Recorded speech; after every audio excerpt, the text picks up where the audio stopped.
Salut à tous, bienvenue dans cette nouvelle vidéo. On va évoquer l'actualité, les informations concernant le Paris Saint-Germain. Nono est avec nous. Salut Nono. Salut Sacha. Alors Nono, on va d'abord parler de l'entraîneur. On a vu que toute la semaine dernière, il y a eu des informations contradictoires. José Mourinho est la priorité. Après, le Parisien nous a expliqué que c'était pas vraiment une priorité parce que Campos est très ami avec Mourinho et ils ne veulent pas se fâcher à cause du Paris Saint-Germain. Hier soir, plutôt ce week-end, la nouvelle est revenue comme une priorité. José Mourinho serait une priorité. Donc voilà, on ne sait pas qui ment, on ne sait pas qui dit la vérité très clairement. Mais le Paris Saint-Germain a une autre piste. Une piste lointaine qu'avait déjà comme priorité Leonardo. Alors ça vient de tomber, Nono, il y a quelques secondes. La cour d'appel de la FIGC en Italie condamne la Juventus a une pénalité de 10 points pour la saison en cours dans l'affaire des plus-values. Donc c'est officiel. Donc la Juve repasse à la 8e place. Et si ça reste comme ça, il n'y aura pas de Ligue des Champions pour la Juventus de Turin. Ça voudra dire que la Juve devra vendre ses meilleurs éléments, comme Vlahovic, etc. Pour rappel, Paris cherche un attaquant. Si jamais la piste Osimhen ou Harry Kane venait à échouer, Vlahovic, l'attaquant serbe, pourrait être une option pour le Paris Saint-Germain. Et surtout, on a appris aussi, Nono, que Campos s'entend très bien avec Agnelli. Les discussions entre Paris et la Juventus sont plus fluides depuis le départ de l'ancien président Andrea Agnelli. Luis Campos et Massimiliano Allegri se connaissent très bien, c'est une information de l'équipe. Apparemment, si jamais le dossier Mourinho venait à foirer, Allegri deviendrait la priorité. Il y a 3-4 ans, tu m'aurais dit ça, j'aurais été emballé. Mais là, je ne le suis plus du tout. Pour moi, ce serait une mauvaise chose. Qu'est-ce que tu en penses? Eh ben Sacha Allegri, il a fait son temps. Très mauvaise nouvelle, si ça se confirme. Très très mauvaise nouvelle. Il a fait son temps. Je pense qu'il est un petit peu dépassé. Il est un petit peu dépassé. Et voilà quoi. Alors là, je serais pas du tout ravi. Autant Mourinho, je pensais que c'était vraiment l'homme de la situation. Là, Allegri, ça me laisse froid. Hein.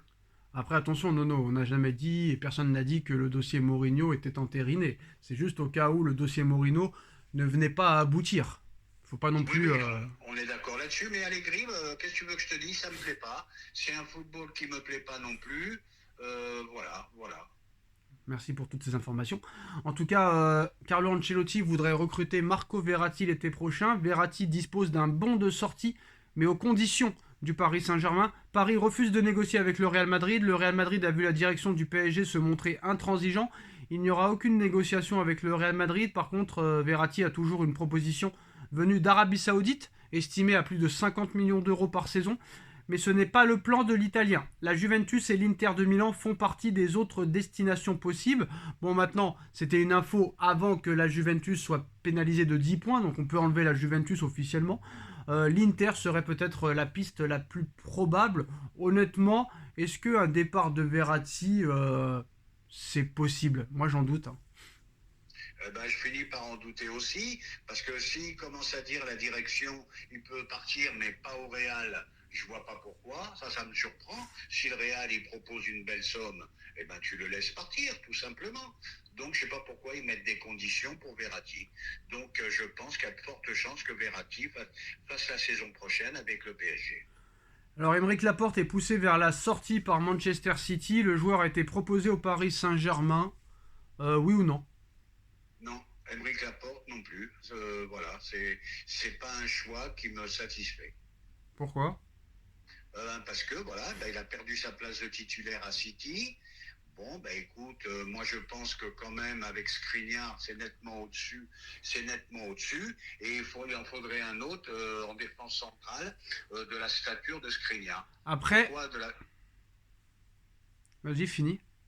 Voilà pourquoi je dis ça, parce que Laporte, quand même, c'est un bon défenseur, mais malgré tout, je le trouve au niveau de la course de vitesse, je trouve un peu lent pour un défenseur central. Alors après, l'Inter n'a jamais été aussi fort depuis que Skriniar est blessé, il faut quand même le souligner. Hein. Ben oui, mais qu'est-ce que tu veux? Ça, c'est les aléas du football. Ben, s'il avait été là, peut-être qu'il serait en finale de Ligue des Champions aussi. Bon, c'est toujours pareil. Bon, là, maintenant, on va voir contre City, hein, parce que contre Milan AC, bon, Ça a été un match assez médiocre. Contre une grosse équipe de City, je pense qu'ils auraient eu besoin de Skriniar. Par contre, un seul bémol, c'est cette blessure au dos qui m'inquiète. Comment ça va évoluer, je ne sais pas. Oh bah, ça va être comme Ramos, hein, une saison blanche, la première saison, et après bah, il aura perdu son niveau. C'est un peu comme ça que ça se passe au Paris Saint-Germain, très clairement. Alors, Nono, le dossier Mbappé, on revient. C'est reparti. Ça n'a jamais vraiment été fini, on va pas se mentir. Alors apparemment, Mbappé aurait été trahi par des proches, c'est-à-dire un gars proche de lui, un joueur du Real Madrid qui est proche de lui, qui a donné des informations au Real Madrid. Ce serait soit Aurélien Tchouameni ou Eduardo Camavinga, et un autre proche de la famille qui aurait dit à Florentino Pérez que Mbappé a regretté et regrette son choix d'avoir prolongé au Paris Saint-Germain. Il a 1 an de la fin de son contrat et le Real Madrid a expliqué au clan Mbappé qu'il ferait une offre à une seule condition, c'est que Mbappé demande personnellement aux dirigeants parisiens qu'il veut partir et que là, très clairement, il pourrait y avoir une offre. Qu'est-ce que tu penses de toutes ces infos? Ah, bah, le dossier Mbappé est reparti. De toute façon, il a regretté 2 mois après déjà. Il avait regretté. Voilà. Moi, c'est le point faible de Mbappé. Ça me plaît pas. Comme tu as dit hier dans le débrief, très grand joueur. C'est le joueur du PSG. C'est lui qui les sauve. C'est grâce à lui qu'ils sont champions de France. Là-dessus, on est d'accord. Mais c'est va-et-vient. Je re-signe au PSG, mais je regrette. Mon rêve, c'est d'aller au Real de Madrid. Je n'y vais plus, je reste à Paris. Tout ça, ça m'agace. Et ben, on est reparti encore pour un gros feuilleton Mbappé. Après, c'est pas de la faute à Mbappé si les dirigeants lui ont menti en lui expliquant qu'on allait recruter Bernardo Silva, Robert Lewandowski, Milan Skriniar et que tu as eu Vitinha, Mukiele et Hugo Ekitike. Hein. Malheureusement, ça. Là, je suis d'accord. Il a le droit d'être déçu. Voilà. Là, je suis d'accord. Et admettons qu'encore une fois, il y a des promesses qui sont faites, parce que là, on promet Osimhen ou Harry Kane, on promet Bernardo Silva, on promet peut-être Kimmich du Bayern au milieu de terrain, on promet d'autres joueurs un peu très confirmés. Si à l'arrivée, Mbappé voit qu'au mois de juin, mi-juillet, ça n'avance pas, il y a encore des joueurs médiocres qui arrivent, peut-il demander par exemple le 15 juillet, messieurs, dames, je veux partir. Il me reste 1 an de contrat, je veux partir. Je veux partir. Eh ben, c'est possible, je vais te dire pourquoi. Parce que si ça ne se passe pas comme il le pense lui, eh ben, au lieu de se retrouver avec tous les noms que tu as dit, il risque de se retrouver avec Kurzawa, Draxler, Wijnaldum. Voilà ce qui risque d'arriver. Donc un grand feuilleton en perspective. Déjà, moi, ça me fait bien rire. Celui-là, on est sur celui-là, on est sur celui-là, on est sur celui-là, on est sur celui-là. Occupez-vous déjà de ceux qui vont revenir. Déjà, ça serait un bon signe. Il ne faut pas oublier que Neymar est sur le départ, Messi est sur le départ, Hugo Ekitike n'avance pas, Di Maria n'a jamais été remplacé. Une petite stat, Icardi c'est 22 buts cette saison, mais bon, pourquoi le relancer, hein, non, ça sert à rien. Très clairement, c'est de l'ironie bien sûr. Nono, tous ces joueurs-là, il faudra les remplacer, et par qui les remplacer, ça va être compliqué. Hein. Ah ben, ça va être très compliqué. Je vais te dire, ça va être un mercato très mouvementé. Moi, ils n'ont pas besoin d'acheter 10 000 joueurs. Ils achètent à des postes bien ciblés, défense centrale, milieu de terrain et un avant-centre. Et ben, crois-moi, s'ils font déjà là 3 bons choix, et ben, ça renforcera beaucoup l'équipe. Alors si jamais Neymar venait à partir, si jamais Navas serait par exemple sur le départ, si Messi s'en va, si Neymar s'en va, si les Verratti s'en va, etc., bah, le Paris Saint-Germain aurait comme priorité Vinicius Junior. Le PSG est très attentif à l'avenir de Vinicius Junior à Madrid, après tout ce qui s'est passé hier et tout ce qui se passe pour Vinicius depuis maintenant plus de 2-3 ans, surtout depuis 1 an au Real. Vinicius en aurait marre de la Liga espagnole. Ses proches lui ont conseillé très clairement de quitter l'Espagne. Le PSG est attentif. Le club parisien a déjà tenté de le signer quand Madrid s'était intéressé à Neymar dans le cadre d'un échange.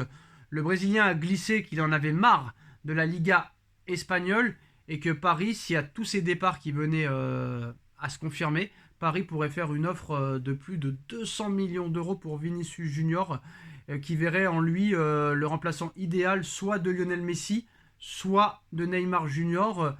On a vu quand même, Nono, qu'avec Florentino Pérez, tu peux t'appeler Cristiano Ronaldo, Sergio Ramos, Casemiro, Raphaël Varane, etc., etc. Si t'es pas content et que le club en face met l'oseille, t'es libre de partir. Ça, on l'a très bien vu. Pérez, pour lui, personne n'est indispensable, personne n'est irremplaçable. Avec tout ce qui se passe à l'heure actuelle, Nono, est-ce que c'est possible de voir un départ de Vinicius Junior? Ah ben Vinicius va craquer tôt ou tard. Il aime beaucoup le Real, mais il pourra, faut pas que ça devient long. Des cris de singe toutes les semaines, des insultes racistes toutes les semaines. Je pense pas que le joueur pourra tenir très très longtemps. Donc je pense que son entourage a raison. Je pense que son entourage a raison. Il faut changer d'air. Il faut changer d'air, et c'est peut-être l'occasion d'y aller. Alors si jamais par exemple il venait à vouloir partir, parce que pour l'instant le Real n'est pas vendeur, mais ça peut changer, le mercato est très long, ça dure 3 mois.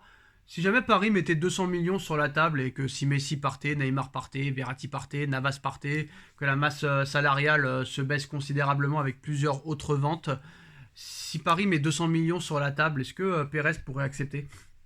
Ouais, je pense. Pérez, malgré tout, c'est un homme d'affaires. Il voit pour son club ce qui est bien, ce qui est pas bien. Bon, ben, et puis si Vinicius, surtout, si Vinicius demande à partir, je pense qu'il comprendrait, parce que c'est très très difficile ce qu'il supporte en ce moment, hein. C'est vraiment infernal, hein. Et ben voilà les postos, c'est la fin de cette vidéo. Dites-nous en commentaire ce que vous en pensez. On like, on partage, on commente, on s'abonne. Merci d'avoir été là. Merci à Nono et à très vite pour une nouvelle vidéo. Tchuss. Merci Sacha.